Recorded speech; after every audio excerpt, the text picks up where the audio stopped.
జై శ్రీమన్నారాయణ. కిష్కింధాకాండలో లక్ష్మణుని బాణాలకు ఆ బిలాన్ని చీల్చటం అనేటటువంటిది చాలా చిన్న పని.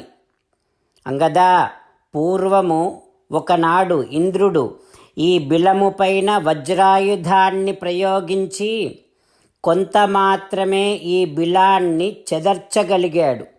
కానీ లక్ష్మణుడు అట్లా కాదు, మొత్తం దీనినంతటిని కూడా పత్రపుటం యథా ఆకుదొప్పలాగా చీల్చిపడేసే అంతటి శక్తిమంతుడు లక్ష్మణుడు.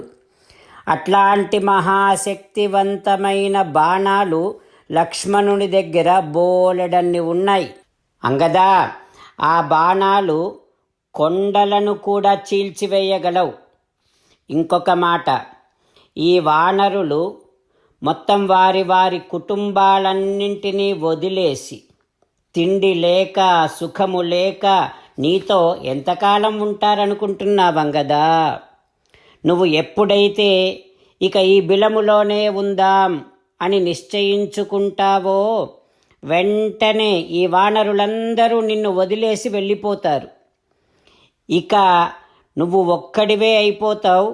నువ్వు అందరికీ, వానరులకు మాకు అందరికీ దూరమై నీ హితాన్ని కోరుకునేటటువంటి బంధువులకు కూడా దూరమై గడ్డిపోచ కంటే హీనమైపోతావంగదా.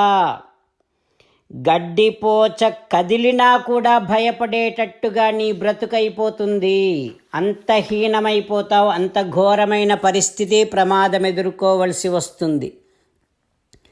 హో అంగదా, లక్ష్మణుని బాణాలు నిన్ను చంపకుండా వదలవు. అయితే నువ్వు కనుక మాతో వచ్చి వినయంగా మళ్ళీ సుగ్రీవుడు మన రాజు సేవలో ఉంటే సుగ్రీవుడు ఖచ్చితంగా తన తర్వాత నిన్నే రాజును చేస్తాడు. నీ పినతండ్రి సుగ్రీవుడు ధర్మకామః, ధర్మాన్ని ఆచరించేవాడయ్యా. అంగదా, నీ పినతండ్రి సుగ్రీవుడు ప్రీతికామో, అందరికీ ప్రీతిని కలిగించేటటువంటి వాడు. అంగదా, నీ పినతండ్రి సుగ్రీవుడు దృఢవ్రతః, మంచి దృఢమైనటువంటి నిశ్చయము కలిగినటువంటి వాడు, నియమాలు కలిగినటువంటి వాడు. శుచిః, పవిత్రుడయ్యా సుగ్రీవుడు. సత్యప్రతిజ్ఞః, మాట తప్పనివాడు సుగ్రీవుడు. అయితే అంగదా, ఇంకొక మాట, నిన్ను మాత్రం ఎటువంటి పరిస్థితుల్లో చంపాలి అని మాత్రం అనుకోడు సుగ్రీవుడు. సుగ్రీవుడికి వేరే సంతానము లేదంగదా, నువ్వే ఆయనకు కొడుకువి. అందుకని సుగ్రీవుని దగ్గరికే వెడదామురా అని హనుమ అనగానే అంగదుడు ఈ రకంగా అంటూ ఉన్నాడు. ఓ హనుమా, నువ్వు చెప్పిన మంచి గుణాలు సుగ్రీవునిలో నాకేమీ కనిపించటమే లేదు. ఎందుకంటే తనకు తల్లితో సమానమైనటువంటి వదినను, మా అమ్మను స్వీకరించాడు. అది ఎంత అసహ్యమైన పనో తెలుసు కదా నీకు. అంతేకాదు హనుమా, మా నాన్న దుందుభితో ఆ బిలములోనికి వెళ్లే ముందు ఈ సుగ్రీవుడికి ఏం చెప్పాడు? సుగ్రీవా, నువ్వు ఇక్కడే బిలద్వారము దగ్గరే ఉండి ఒకవేళ శత్రువు నా నుండి తప్పించుకొని ఇటువైపు వస్తే నువ్వు వాడిని ఎదుర్కో అని చెప్పి మా నాన్న వాలి బిలములోనికి వెడితే సుగ్రీవుడేం చేశాడు? ఆ బిలద్వారాన్నంతటిని కూడా రాతితో మూసేశాడు. ఆ సుగ్రీవుడు ఎట్లా ధర్మాత్ముడవుతాడు హనుమా అంటూ అంగదుడు హనుమతో మాట్లాడుతూ ఉన్నాడు. రామచంద్రులను మనసారా ధ్యానము చేస్తూ పరమదయాలువు పరమశివుడు చెప్పిన పరమపావన రామనామాన్ని చెబుతూ మనము రామనామ గానము చేస్తూ ఉంటే అదిగో సీతారామచంద్రులు, పార్వతీ పరమేశ్వరులు, ఆంజనేయస్వామి, సకల దేవతలు, పితృదేవతలు, మహర్షులు, ఆచార్యులు, భాగవతోత్తములు అందరూ మనని చూసి ఆనందముతో అనుగ్రహిస్తున్నటువంటి దృశ్యాన్ని భావన చేస్తూ నోరారా రామనామగానము చేద్దాం. రామ రామ దశరథ రామ రామ రామ దశరథ రామ హే హే రాజా రామ హే హే రాజా రామ హే హే సీతారామ హే హే సీతారామ. జై శ్రీమన్నారాయణ. భక్తులకు ప్రత్యేకమైనటువంటి విజ్ఞాపన. మీకు అన్ని విషయాలలో వెంటనే మంచి ఫలితాలు రావాలి అనంటే ప్రతిరోజు 1 నిమిషం వెచ్చించి నారాయణాస్త్రాన్ని చదవండి. ఇక మీకు తిరిగే ఉండదు.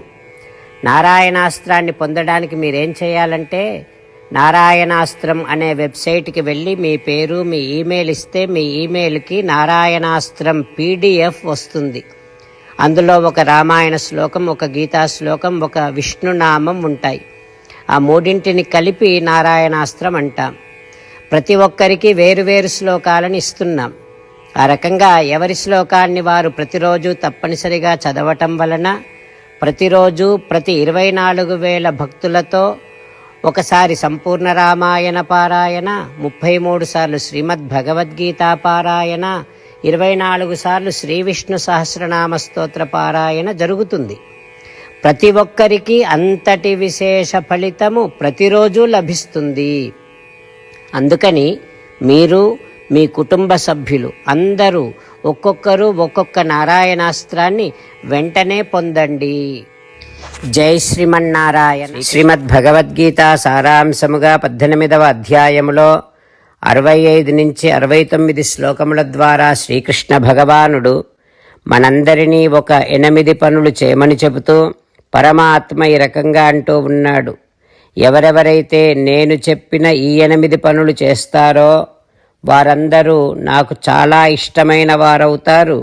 అప్పుడు వారిని నేను సకల పాపముల నుండి సకల దుఃఖముల నుండి విముక్తులను చేసి నా అంతటి వారిగా చేసుకుంటా, తరగని ఆనందాన్ని అనుభవింపచేస్తా.